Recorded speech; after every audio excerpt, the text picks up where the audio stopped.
लेकिन रंजन जी भी थोड़ा बिहार पर चर्चा कर लेते हैं। आज बिहार को होल्ड पर रखा गया है और जिस तरह से ये जो नया गठबंधन बिहार में बना है, नीतीश के साथ फिर से बीजेपी ने सरकार बनाया है, यही वजह है।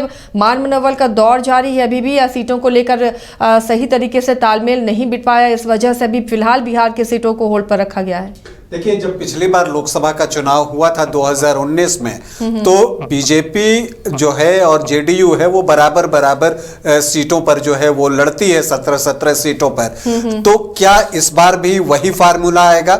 मुझे लगता है कि अगर वही फार्मूला आना होता तो आज हो सकता है कि कैंडिडेट की घोषणा जो है वो हो जाती। तो अब इसके बाद एक मन में ये सवाल तो जरूर उठ रहा है कि क्या कुछ परिवर्तन होगा।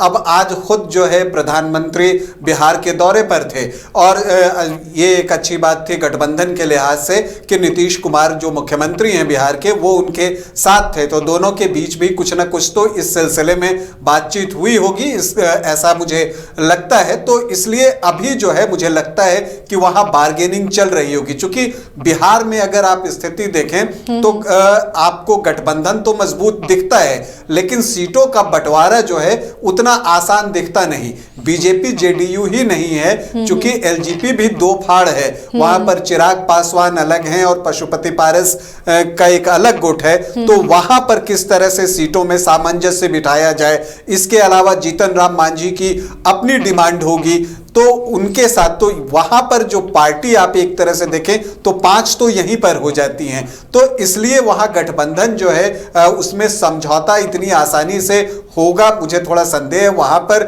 थोड़ा वक्त तो जरूर लगेगा और मुझे लगता है कि फिर सबको मनाकर, और यह भी बात है कि चूंकि बीजेपी रणनीति बनाने में माहिर है, तो वो कोई ना कोई बीच का फार्मूला तो जरूर निकाल कर ले आएगी और फिर उसके बाद सीटों का जो है वो बंटवारा होगा, ऐसा मुझे बिहार में दिख रहा है।